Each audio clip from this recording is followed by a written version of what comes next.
Eigonodo no jikan desu. Hello everybody, this is Kazuik, one of the two authors of Eigonodo book, and I'm gonna today nitpick one of my Eigonodo practitioner students, his reading of an English passage called Eigonodo. I mean, almost like bento box lunch. All right, let's take a listen, and my guest today is my doggy Winnie. Let's listen. Take a listen. Bento box lunch is special to Japan. Okay, so your voice is pretty deep, but not as deep as it should be. And one trick is that you kind of try to laugh like this and use this laughing voice, and then you can kind of feel relaxed, and your voice is going to be deeper even. Okay, try that. Most noticeably, when you said bento box lunches, I didn't hear R. Lunches are special to Japan. Let's listen to it one more time, okay? Bento box lunch is special to Japan. It's pretty good, but you can go bento box lunches are special to Japan. Okay? Bento is a lunch that has many dishes. Okay, lunch. I want to hear like this deepening of lunch, because L is around here, is around here, and chi comes back to the upper part of the neck. So lunch. Okay. Also, bento box lunches. Wait a minute. What was it? Is a lunch that has many dishes. Okay, that has. I would like to hear like this, that, because the, at. Okay, you hear Chinese-like tonality in English too. That has, not like that has. Okay, so this is a typical of our English, our problem of speaking. Our syllable becomes a little too flat, like that has, but you gotta go that has. Okay. Okay. The most typical bento has fish, other meat, rice, pickle, and different kinds. Pickles. Okay. Also, you said different. Okay. It should be two syllables. Different. And this front part is almost like furinto. I. It's not like different. It's like different. Okay. And the vegetable dishes. Some vegetable dishes. You have to really deepen your resonating area to be able to say this. Okay. Take them to school. Some people take them to work for lunch. People love them. You said people love them as opposed to, or instead of them. So what's going on is you're saying Z, and that's your tongue kind of interfering the flow of air as well as the sound.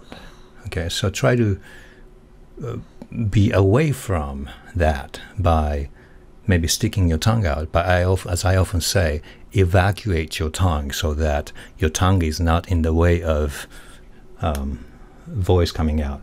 Okay, so the, and then let the throat take care of the sound, the, as opposed to the. Okay, but you're not at least doing like the, like, the mouth-based pronunciation. So that's even better. That's, I guess, okay. That's okay. Okay. Some busy people buy them out. Okay, you're going some, like flat. Some, you go some. Okay, because as our book really tells you, syllable has to have this tonality. Okay. Anyway. Convenience store eat them. You're saying convenience, convenient. I think your voice is kind of like a stiff, so you try, again, I remind you to use the laughing voice that you may have, so that, laughing voice. Convenience store. Yeah, when you try to kind of laugh, like everything becomes relaxed. Yeah, utilize that tendency of our basic bodily functions, okay? For dinner. You can even buy a dinner. before taking a train trip. I heard you say before. Okay, that's before. That becomes 3 syllables. You have to go before. And that R, before, has to be resonating at the bottom of your neck. Taking a train trip. Okay, taking a train trip. Train. Okay, you have to be resonating that R. Train. And also trip. Okay, one trick maybe to pretend like you are saying this R kind of vibrating sound from the beginning to the end, the whole time, like this. So if you speak English like this, as if you are kind of always have this rambling kind of resonation going on the whole time, that may be the trick. Another advice that I want to give to even deepen your voice even further is to sleep on your side when you go to bed. You know, pronunciation is not just about the moment you say things. It's just the whole, how do you say, way of carrying yourself, even when you are not speaking. Like this, you have to be always constantly deep breathing. And one trick that you can apply is when you go to bed, sleep on your side. And that way you can even better deep breathe. If you sleep on your back, that I know that's what Japanese people tend to do, because you are typically sleeping on the floor with the futon. And if you sleep on your side, it's kind of hard because your hip is gonna hurt. So maybe you can get yourself a better kind of like a fluffy bed, and then sleep on your side. That way, your body is can kind of flexibly open and close to breathe in and breathe out when you're sleeping.